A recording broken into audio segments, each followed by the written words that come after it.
शासकीय सदस्य आणि आमचे महादेवजी शेवकर ज्यांनी मला इथे खिचून तारीख घेतली आणि आपण सर्व बऱ्याच वेळापासून इथे तात्काळात बसला आणि यानंतर मी सर्वांचं अभिनंदन करून आजच्या विषयाला मी सुरुवात करतो। याला प्रस्तावना म्हणून कन्सिडर करा किंवा माझ्या भावना म्हणून कन्सिडर करा। आता मी माझ्या मूळ विषयाकडे वळतो, भारतीय संविधान व सरकारचे धोरण। जेव्हा मला विषय सांगितला या छोट्याशा गावात भारतीय संविधान आणि सरकारचे धोरण यावर काय बोलावं हा सर्वप्रथम माझ्यासमोर प्रश्न उपस्थित झाला। आणि अख्ख्या भारतभर मी जिथे कुठे गेलो तिथे तिथे संविधानाची जमेची बाजू मोठमोठ्या शहरात मांडली। तुमच्या गावात मी शाळेमध्ये भारतीय संविधानाची बाजू मांडण्याचा प्रयत्न करतो। डॉक्टर बाबासाहेब आंबेडकरांच्या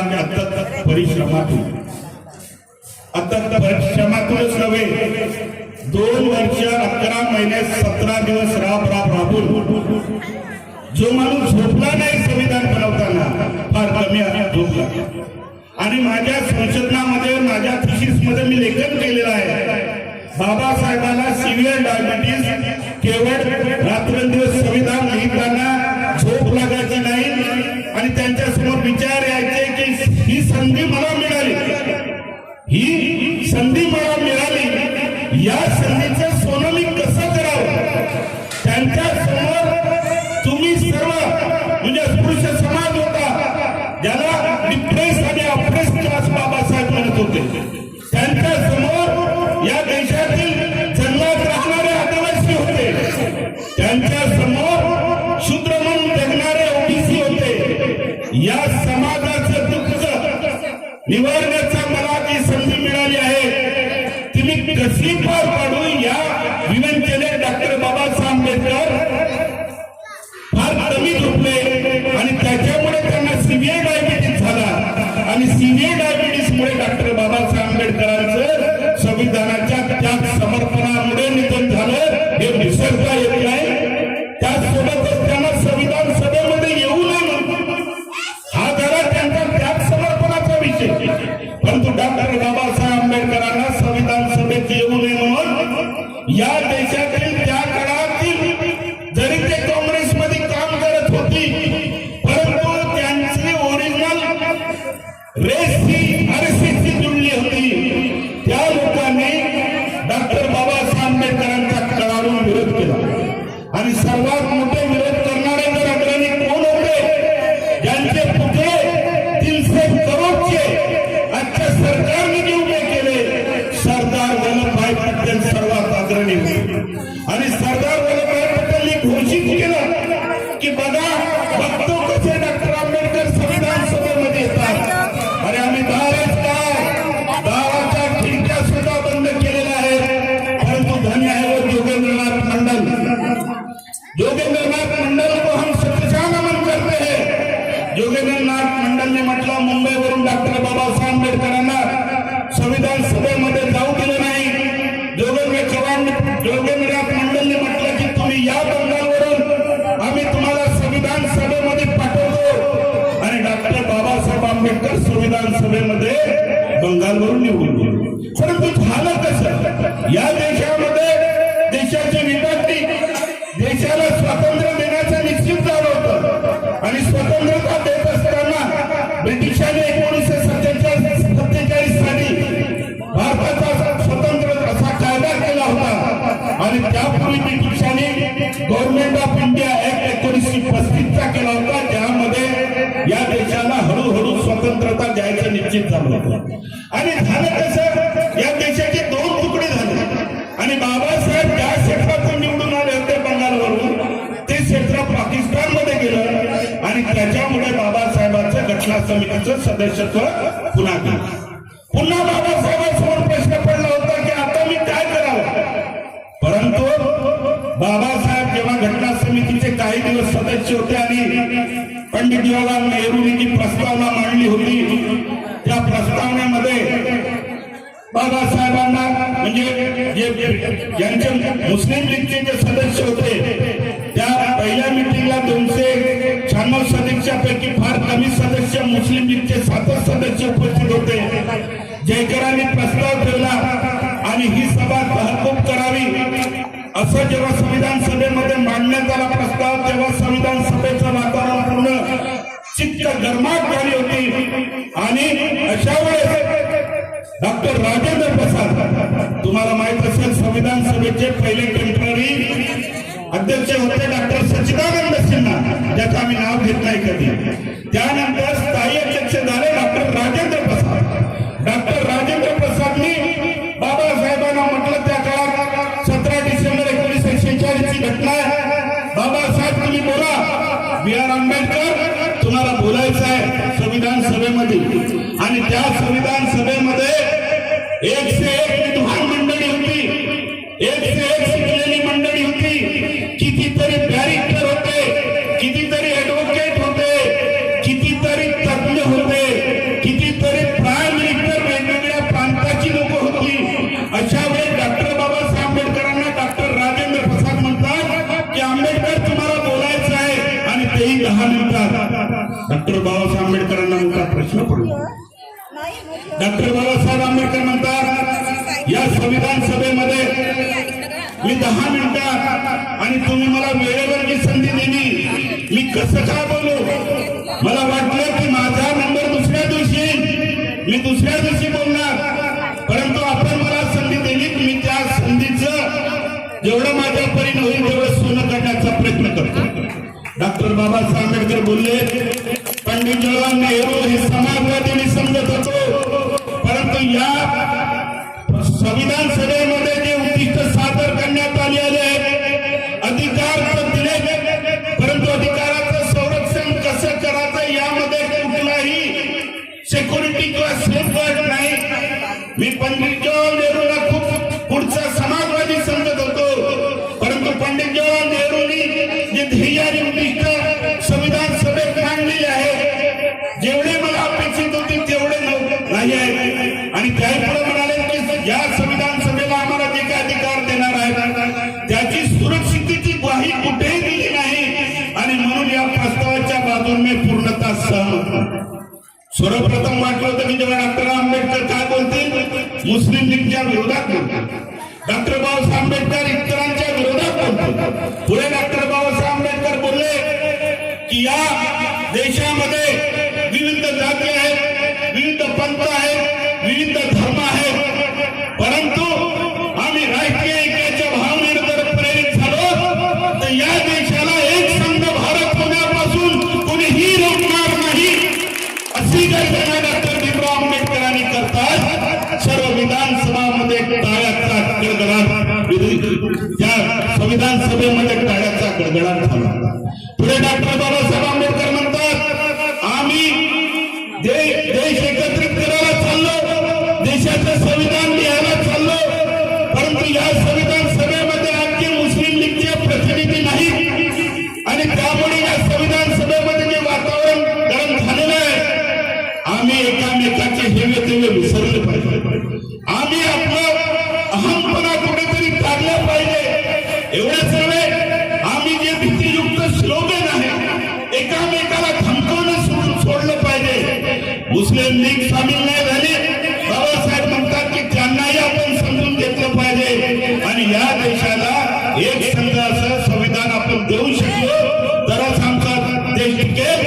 आणि ते पुढे म्हणतात की आज जे लोक भारताची फाळणी करू इच्छित आहेत, आज जे भारतातून पाकिस्तान वेगळा करू इच्छित आहेत, त्या मुस्लिमांना एक दिवस कळेल की भारत आज त्यांच्यासाठी सोयीस्कर राहील. असं बोलल्याबरोबर पूर्ण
आमचा भीमराव, आमचा बाबासाहेब, तुमचा आमचा बाप, तुमचा आमचा करता धरता आपल्या कामाला लागला.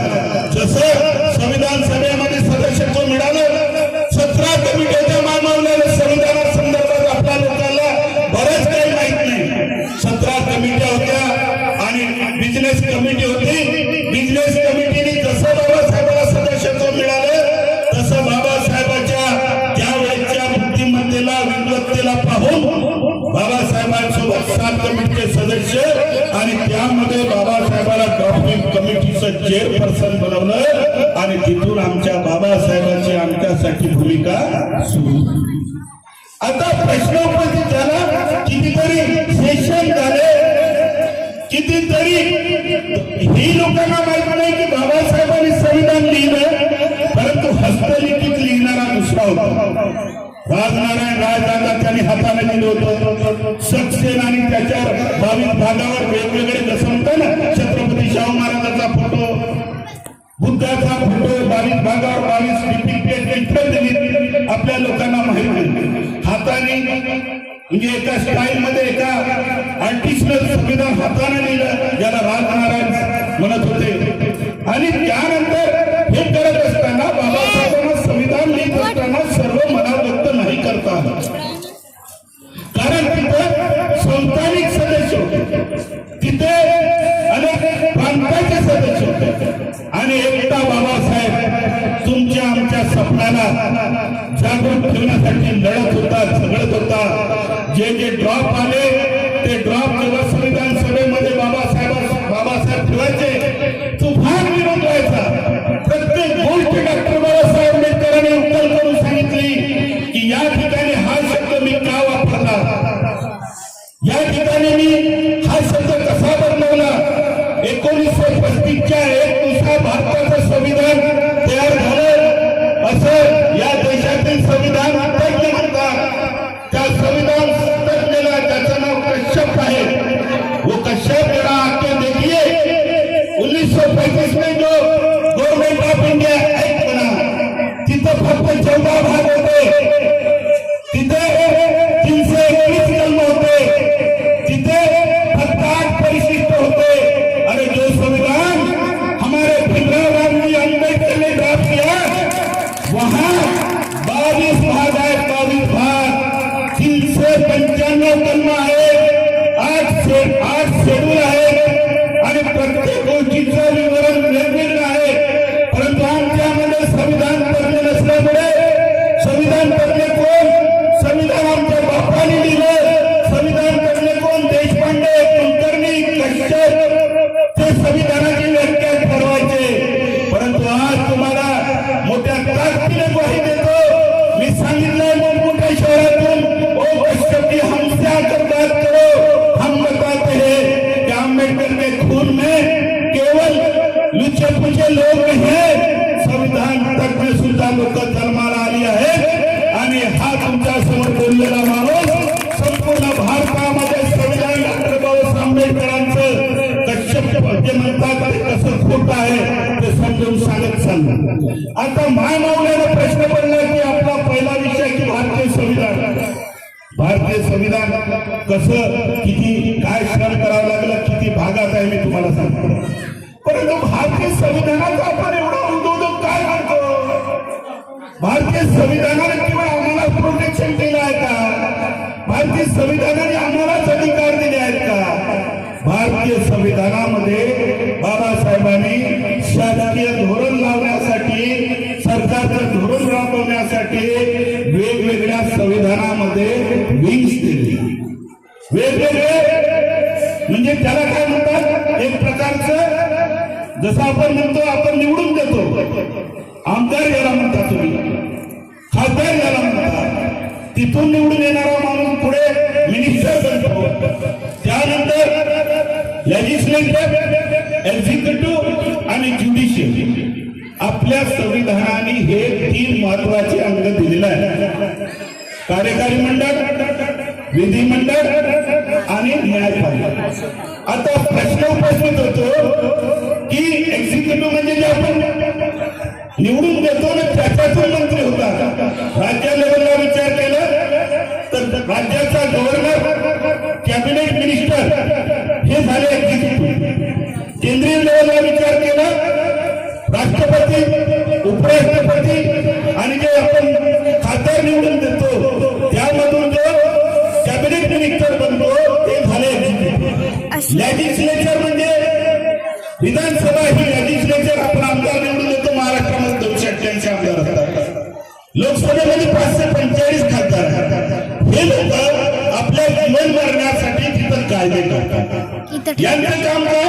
लेजिस्लेचरचं काम आहे कायदे बनवणं, कायदे बनवणं आणि त्याचा अंमल करणं, राष्ट्रपती राज्यपालाच्या सहीनुसार अंमल करणं हे काम एक्झिक्युटिव्ह करतात. एक्झिक्युटिव्हला सपोर्ट करणारे कसं एक्झिक्युटिव्ह आला तर आपल्या इथे येत नाही, तो कलेक्टरला विचारतो की हा कायदा झालेला आहे, तो तुम्ही कसा कितपत वापरलेला आहे.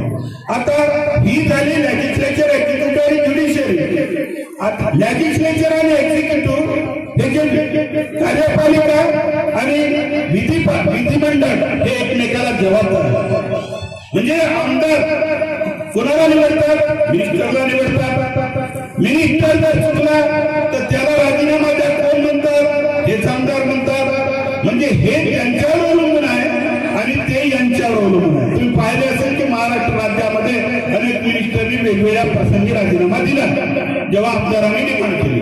त्यानंतर यावर दोघांवरही म्हणजे आमदारावर आणि मंत्र्यावर एक कंट्रोल करणारी यंत्रणा आहे, याला नियंत्रण करणारी यंत्रणा आहे.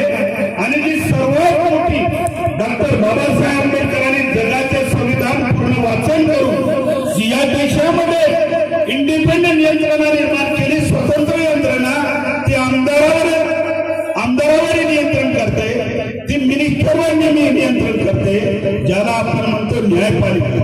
परंतु आम्ही नेहमी आमदाराचे आणि खासदाराचे गुणगान करतो ना. आम्ही कधी न्याय व्यवस्थेकडे, आमच्याकडे न्याय व्यवस्थेमध्ये लोक नसल्यामुळे या देशाचा सर्वात मोठा माणूस असतो पंतप्रधान आणि राष्ट्रपतीपेक्षा मोठा भारताचा चीफ जस्टिस, ज्याला मुख्य न्यायाधीश म्हणतात. आता प्रश्न उपस्थित होतो, या न्यायालयाचं कर्तव्य काय? या न्यायालयाचं कर्तव्य आहे की विधानसभेने केलेले कार्य, विधानसभेने केलेले कायदे हे जर संविधाना अनुरूप नसतील तर त्याला शून्यवत करण्याचा अधिकार न्यायपालिकेचा आहे. परंतु आम्ही न्यायपालिकेचा योग्य वापर आजपर्यंतही केला नाही. राजकारण हे न्यायपालिकेसमोर शून्य. मोठमोठे मंत्री तुम्ही पाहिले असेल की न्यायपालिकेमध्ये जाऊन सरेंडर होतात. बल्लाळ साहेब एक न्यायमूर्ती कुठल्याही माणसाला, इथल्या मंत्र्याला, आमदाराला सुद्धा गुन्हा नोंद झाला तर त्याला त्याच्या लेखणीनं त्याला जेलमध्ये टाकण्याचा पावर आहे. अर्थातच न्यायपालिका या मंत्र्यावर, या प्रशासकीय अधिकाऱ्यावर, या सर्वांवर नियंत्रण करणारी यंत्रणा म्हणून डॉक्टर बाबासाहेब आंबेडकरांनी ज्युडिशियरीला म्हणजे न्याय व्यवस्थेला सर्वश्रेष्ठ बनवलं. आणि कायद्याचं जेव्हा आपण बोलतो, कायदे कुठून कसे तयार होतात आपल्याला फक्त माहिती आहे. आमच्याकडे जेव्हा लोक येतात तेव्हा म्हणतात साहेब विधानसभेमधून असा कायदा करून आणायचा. म्हणजे कायदे करणारं मंडळ असतं विधानसभा, परंतु दुसरं मंडळ आहे पार्लमेंट. परंतु यापेक्षाही हायकोर्ट आणि सुप्रीम कोर्ट कायदे म्हणजे निवड विधानसभेमध्ये पास झालेले त्यालाच कायदे नाही म्हणतात. म्हणजे जसं ऑर्डिनन्स, ऑर्डर, बायलॉ म्हणजे आदेश, अध्यादेश हे जे नाव आहेत, ऑर्डिनन्स, बायलॉ, नोटिफिकेशन, 7-8 कस्टम आणि युजेस इंग्रजीमध्ये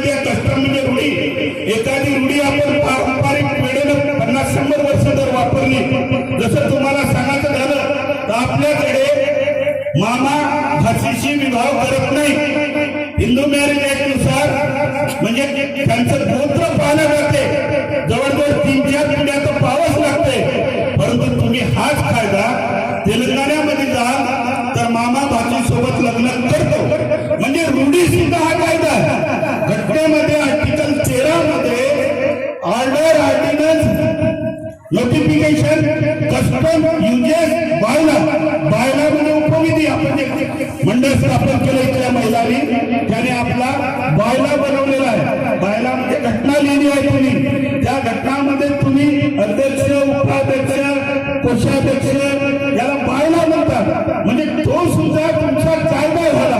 तर कायदा भारतीय संविधानाच्या आर्टिकल 13 नुसार कायदे निश्चित केले जातात. त्याचसोबतच विधानसभा सुद्धा कायदा करते. परंतु या देशाच्या 226 भारतीय संविधानाच्या आर्टिकल 226 नुसार तुमच्या हक्काचं कोणी हनन केलं. हक्काचं हनन केलं म्हणजे हक्क किती प्रकारच्या घटनेमध्ये दिले आहेत. एक आहे कॉन्स्टिट्युशनल राईट म्हणजे संविधानिक अधिकार. दुसरे आहे तुमचे आर्टिकल 1235 मध्ये फंडामेंटल राईट ज्याला मौलिक अधिकार म्हणतो. त्यानंतर लिगल राईट आहे. लिगल राईट म्हणजे लिगल राईटचा अर्थ होतो आपण रस्त्याने जात असताना लेफ्ट साईडला चालतो तो आपला लिगल राईट आहे. राईट साईडला चालत नाही. काही देशामध्ये राईट साईडने सुद्धा चालतात. आपल्या देशामध्ये लिगल राईट आहे. लिगल राईट म्हणजे कायदेशीर मला मिळालेला अधिकार. मौलिक अधिकार 12 ते 35 मध्ये मौलिक अधिकार आहे. आज मी तुमच्या समोर बोलतोय. आता जे सर बोलले की आम्हाला भाषण स्वातंत्र्य आहे आर्टिकल 19 नुसार. मला माझं मत मांडता येतं. मला माझी संस्था स्थापन करता येतं. मला भारतातल्या कानाकोपऱ्यामध्ये जाता येतं. मला भारतात कुठेही घर बांधता येतं. आर्टिकल 19 मध्ये जे अधिकार दिलेले आहेत किंवा आर्टिकल 14 मध्ये आपण नेहमीच म्हणतो इक्वल सर्व लोक कायद्यात सर्व भारतीयांना कायद्यासमोर समान संरक्षण देण्यात येईल. या देशाचा राष्ट्रपती आणि गव्हर्नरवर सोडला त्याला एक वाद आहे.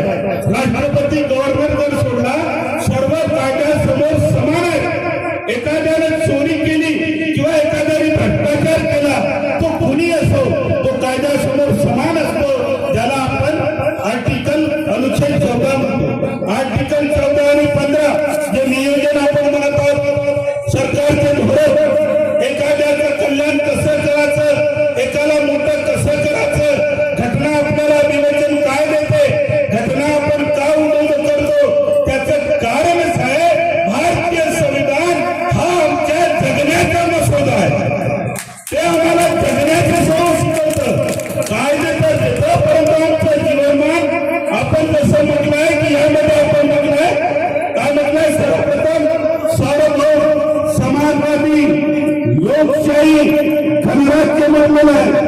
म्हणजे सर्वप्रथम सार्वभौम या देशामध्ये 1950 पूर्वी ब्रिटिशाचं 1947 पूर्वी ब्रिटिशाचं राज्य होतं. 47 ते 50 52 पर्यंत हंगामी सरकार चाललं. हंगामी सरकारमध्ये डॉक्टर बाबासाहेब आंबेडकर आपले पहिले नागरिक होते. या हंगामी सरकारने जे काही कायदे केले त्यानंतर घटनेच्या 13 मध्ये आमच्या लोकांमध्ये आता कन्फ्युजन आहे. कोणतं कन्फ्युजन आहे? आमचे लोक म्हणतात की एका लेखणीनं सर्व कायदे समाप्त केले. माय मावल्यानं हे सर्व चुकलं. एका लेखणीनं सर्व कायदे समाप्त नाही केले. 13-17 मध्ये क्लिअर 2 मध्ये लिहिलेलं आहे उपखंडामध्ये जीतवर म्हणजे या भागाची विसंगत, या भागाची विसंगत म्हणजे मौलिक अधिकाराचे विसंगत, मौलिक अधिकाराचे विसंगत जे कायदे जसं सर्व समान आहे या विरुद्ध ब्रिटिशकालीन कायदा असेल तर तो ऑटोमॅटिक रद्द झाला. त्यानंतर पानवट्यावर सरकारी पानवट्यावर आम्हाला जाऊ दिल्या जात नव्हते. We were untouchable. अनटचेबलचं आंदोलन बाबासाहेबांनी सर्वप्रथम बैतूल सभा स्थापन करून अनटचेबल साठी अस्पृश्यासाठी काय केले शाळा कॉलेजला. आम्ही अनटचेबल होतो. शेड्यूल ट्राईब हा अनटचेबल नव्हता. शेड्यूल ट्राईब हा अनटचेबल नव्हता. फक्त अनटचेबल कोण होतो? महान मान मेहरगर हे अनटचेबल होते. वाल्मिकी हे अनटचेबल होते. एससी मधल्या बऱ्याच जाती अनटचेबल सुद्धा नव्हत्या. आणि या अनटचेबलला न्याय देण्यासाठी गाव कुसाबाहेर आम्ही राहायचे. आमचे पानवटे विहिरीला पाणी नाही भरू द्यायचे. आता भरू देतात परंतु आमचा गड आम्हाला आठवतो. आमच्या गावोट्यामध्ये जो विहीर होती त्या विहिरीवर हा महार समाज पाणी भरू शकत नव्हता.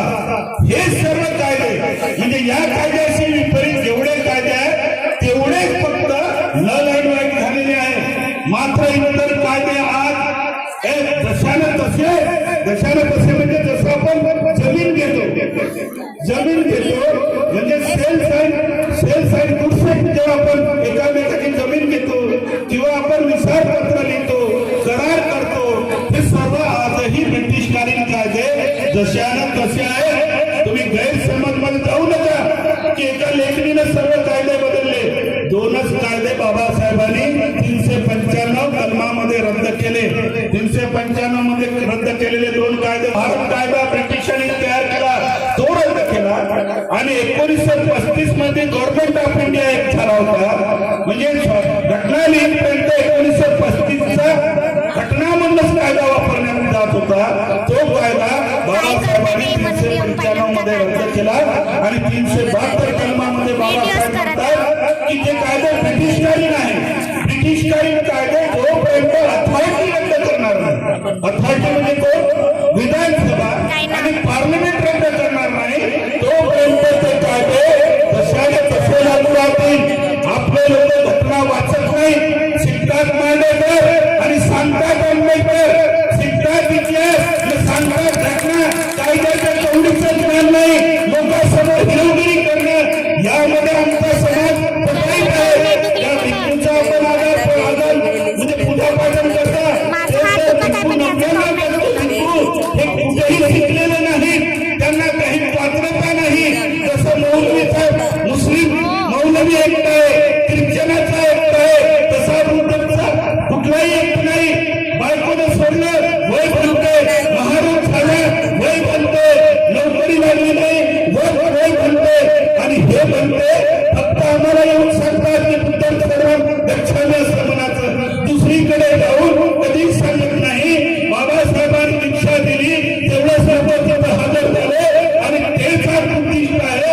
2% ही बुद्धिस्ट इतर समाज आपल्याकडे का नाही आकर्षित झाला याचं कारण असं आहे बाबासाहेबांनी बुद्धांनी धर्मामध्ये म्हटलं होतं की भिक्खू कसा असावा, भिक्खू हा पूर्ण व्यक्ती होणारा नसावा, भिक्खू हा समाजसेवक असावा, भिक्खू हा तज्ञ मार्गदर्शक असावा, भिक्खू हा म्हणजे स्वतःला शृंगार करणारा नसावा, भिक्खू हा मनोरंजनाकडे जाणारा नसावा, भिक्खू हा स्वगृही बसून निवड करून ते आपण महिनाभर करतो तसा करणारा नसावा। बाबासाहेबांनी तुम्हाला दर रविवारी विहारात जा म्हटलं होतं, केवळ माता टेकासाठी नाही। आपला समाज प्रगत का झाला नाही? आम्हाला 1950 पासून घटनेने आरक्षण दिलं। आरक्षण एक सकारात्मक कृती आहे, याला धोरण म्हणतो आपण। सकारात्मक कृतीला आपण काय म्हणतो? धोरण म्हणतो। शैक्षणिक धोरण काँग्रेसनी स्वातंत्र्यानंतर शिष्यवृत्ती सुरू ठेवली। शिष्यवृत्ती जर सुरू ठेवली नसती तर यापैकी एकही शिकलेला नसता। शिष्यवृत्ती सुरू ठेवल्यामुळे आम्ही शिकलो। मेरी कॉलेजला औरंगाबादला आम्ही शिकायला जात होतो, त्याचं कारणच होतं की तिथं 40 रुपये आम्हाला शिष्यवृत्ती मिळाली। आजही शिष्यवृत्ती जर बंद केली घरात कोणीही इंजिनिअरिंग आणि MBBS होणार नाही। तुम्हाला माहित असेल महाराष्ट्र गव्हर्नमेंटला आम्ही धोरण, सरकारी धोरण भारतीय संविधानाचं महाराष्ट्र गव्हर्नमेंट 2003 पूर्वी इंजिनिअरिंग, मेडिकल, MBA यांना एकही रुपया देत नव्हती।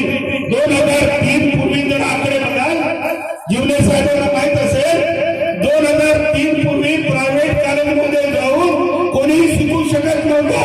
याचं कारण असं होतं की त्याला पूर्ण फी भरावी लागायची। हे मला 2000 मध्ये लक्षात आलं आणि मी सरकारशी भांडलो, झगडलो, मंत्रालयात जाऊन आर्ग्युमेंट केलं, शेकडो ड्राफ्ट बनवले, राष्ट्रपतींनी नोंद घेतली आणि म्हणून आज तुम्हाला कायम विनाअनुदानित engineering, medical, MBBS, PHMS, BMS मध्ये तुम्हाला पूर्ण फीस माफ आहे आणि 2003 नंतर आपले पोरं उठला सुटलाचा इंजिनिअरिंग करायला जातो। 2,04,000 महाराष्ट्रामध्ये इंजिनिअरिंगची इंटेक कॅपॅसिटी आहे। 8,04,000 MBBS कॅपॅसिटी आहे। देशामध्ये 1,37,000 MBBS होतात। सर्व फीस माफ करणं हे शासनाचं धोरण। भारतीय संविधानाने तुम्हाला अधिकार दिला आणि सरकारचं धोरण निश्चित करण्यासाठी आमदार खासदार असण्याची आवश्यकता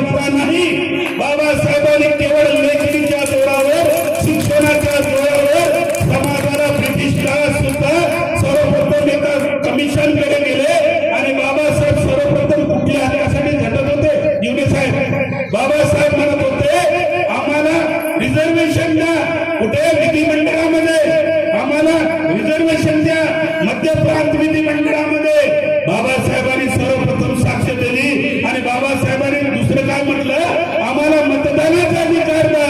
मतदानाचा अधिकार नव्हता कुठवरी? भारतीय संविधान लिहितवरी. भारतीय संविधान लिहितवरी तुम्हाला कुठलाही मतदानाचा अधिकार नव्हता. मी सांगितल्याप्रमाणे भारतीय संविधान हे लेजिस्लेचर, एक्झिक्युटिव्ह विधिमंडळ आणि कार्यकारी मंडळ याला कंट्रोल करणार असतं न्यायमंडळ. परंतु न्यायमंडळामध्ये आमची लोक नसल्यामुळे शेवकर साहेब, न्यायमंडळामध्ये जर मी पूर्वी आलो असतो तर तुम्ही मला सुप्रीम कोर्ट, हायकोर्टाचा जज म्हणून पाहिलं असतं. परंतु माझी परिस्थिती सापेक्ष नसल्यामुळे मी उशिरा का होईना या न्यायमंडळामध्ये आलो. आज मोठमोठे आमदार, खासदार निवड नाव जरी घेतलं, सर्वात मोठी ताकद असते न्यायमूर्ती जे निर्णय देतात. लोकांचा गैरसमज आहे की कायदा म्हणून निर्णय देतात, असं नसते. न्यायमूर्ती जो निर्णय देतो, तुमचा वकील जसं प्लीडिंग करतो, तुमचा वकील जसं पटवून सांगतो, त्यानुसार न्यायमूर्ती निर्णय देत असतात. कायदे भले जादा असले तरी मी माझ्या आयुष्यामध्ये मोठमोठ्या केसेस भांडलेल्या आहेत. हायकोर्टामध्ये ज्या ओबीसी समाजाने एससी समाजावर अत्याचार केलं होतं, त्या ओबीसी समाजाला शैक्षणिक बेल नाही भेटलेलं. हायकोर्टामध्ये 8 दिवस इकडे तिकडे लपून राहिले. ही ताकद आहे बाबासाहेबांच्या लेखणीची, ही ताकद आहे बाबासाहेबांच्या विद्वत्तेची. केवळ बाबासाहेबांची जयंती करून आपण संविधान निवड घरी घरी हे प्रियंबल वाचून आत्मसात होणार नाही. त्यासाठी आपल्यामध्ये डोक्यामध्ये आंबेडकर घालावं लागेल तुम्हाला. बाबा, आमच्या समाजाचा बौद्धिक स्तर समाप्त होत चाललेला आहे. आपला समाज नाच गाणे आणि इथं माऊलीकर साहेब कविता म्हणून डीजेवर नाचतो. जो समाज डीजेवर नाचतो, जो मनोरंजनामध्ये लीन होतो, तो समाज प्रगतीपर्यंत जात नाही, हे लक्षात ठेवा. जो समाज बाबासाहेबांना मानत नाही, जो समाज बाबासाहेबांना स्वीकारत नाही, तरीही त्या समाजाची आर्थिक परिस्थिती सुधारलेली दिसेल. म्हणजे त्यांना कुठेतरी वैचारिक आधार आहे आणि तो आधार, ते अधिकार आम्हाला भारतीय संविधानाने दिले. भारतीय संविधानाचं 12 ते 35 जे आर्टिकल आहे ते आपलं मौलिक अधिकार सांगतं. डायरेक्ट टू प्रिन्सिपल मध्ये सर्व राज्यांनी काय करावं, राज्यांनी कुठलं धोरण करावं, राज्यांनी शिक्षणाचं कसं धोरण म्हणजे अवलंबन करावं, राज्यांनी स्त्रियांसाठी काय करावं, राज्यांनी शेतकऱ्यांसाठी काय करावं, राष्ट्रांनी देशासाठी काय करावं, राजकीय लोकांनी, पार्लमेंटनी समाजाच्या उत्तरासाठी काय धोरण आखावं, हे सर्व भारतीय संविधानामध्ये उल्लेखित आहे. लोक बिरसा मुंडा साजरी करतात, कोणी शिवाजी जयंती साजरी करतात, कोणी पुन्हा ते बंजारा लोक वेगळी जयंती साजरी करतात. त्या सर्वांना माझा निश्चित सांगणं आहे, अरे स्वातंत्र्यानंतर या देशामध्ये अधिकार जर तुम्हाला कोणी दिले असतील, तो एकमेव माणूस होता, डॉक्टर B.R. आंबेडकर. तुम्ही कोणाची जयंती साजरी करा, परंतु तुम्हाला अधिकार देणारा केवळ एकमेव माणूस आहे, डॉक्टर B.R. आंबेडकर.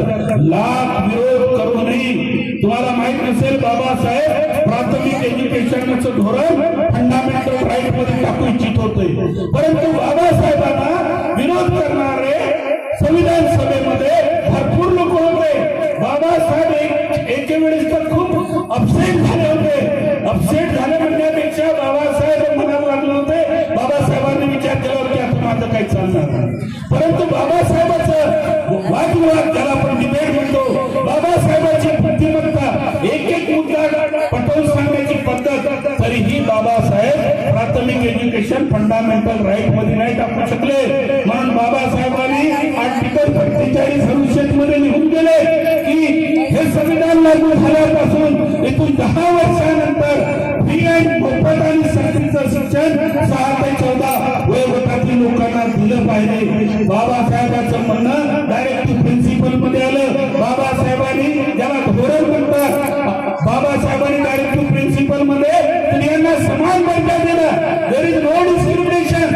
कुठल्याही आर्टिकल 15 मध्ये आपण जर लोन पाहिलं, बाबासाहेबांनी महत्वाचं काम कुठं केलं असेल. पूर्वी स्त्री आहे म्हणून तिथं केस ओपन केला जायचं. पूर्वी स्त्री विधूर झाली, विधवा झाली तर तिला लग्न करण्याचा अधिकार नव्हता. पूर्वी स्त्री आपलं स्वातंत्र्य उपभोगू शकत नव्हती. बाबासाहेबांनी 60 मिटवली, 60 without discrimination of caste, race, religion आणि प्लेस ऑफ बर्थ. म्हणजे तुमचा जन्म कुठल्याही भारताच्या कोणत्या तरी झाला असेल, तुम्ही स्त्री आहात का पुरुष आहात किंवा तुम्ही ट्रान्सजेंडर आहात, त्यानंतर तुमची जात कोणती, तेली, माली, ब्राह्मण, तुमचा वर्ण कोणता, रेस कोणता, हे सर्व बाबासाहेबांनी घटनेच्या 15 आर्टिकल मध्ये समोर स्पष्ट केलं. आणि म्हणून आपण भारतीय संविधानाचा उल्लेख करतो, याचं कारण असते आहे बाबासाहेबांनी या देशातील काय म्हणतात तुम्हाला, जे भांडवलशाही नष्ट करण्याचे स्वप्न पाहिले होते, भांडवलशाही म्हणून बाबासाहेब म्हणतात सामाजिक, आर्थिक, राजकीय, सामाजिक, आर्थिक, राजकीय जे आपण प्रियमल वाचतो, न्याय देण्याचा या देशामध्ये कधीही या राज्यव्यवस्थेमध्ये असणाऱ्या लोकांनी प्रयत्न केला नक्कीच नाही. आणि तो जर प्रयत्न झाला नसेल तर त्यांना आपण नियंत्रण करण्याचं काम वकिलाची फौज करून करायचं होतं, आपण केलं नक्कीच नाही केलं. भारतीय संविधानाने एका आर्टिकल मध्ये इलेक्शन कमिशनला सुप्रिटेंडेंट ऑफ म्हणजे वॉचवर्ड डॉग म्हटलंय की भारतीय संविधानामध्ये काय म्हणतात नियोजन आहे, मराठी थोडस प्रॉब्लेम जातं, नियोजन आयोग म्हणजे इलेक्शन कमिशनर जो असतो तो हा सर्व सुव्यवस्थित पार पाडेल, परंतु हा चुकला तर त्याला कंट्रोल करणारी यंत्रणा या देशामध्ये होत आहे. परंतु आम्ही न्याय व्यवस्थेमध्ये नगण्य स्वरूपात आजही आहोत. आणि असलो असेल वकील परंतु सामाजिक दायित्व स्वीकारणारे नाते बरोबर एडव्होकेट आहे. आणि त्याचं रक्तेने निघते, त्याचं रक्त शोषून करणारे एडव्होकेट आहे. मी आजच्या घडीला तुम्हाला सांगतो, या प्रोफेशन मध्ये आल्याबरोबर कोण कोला आमच्या सामाजिक केसेस विनामूल्य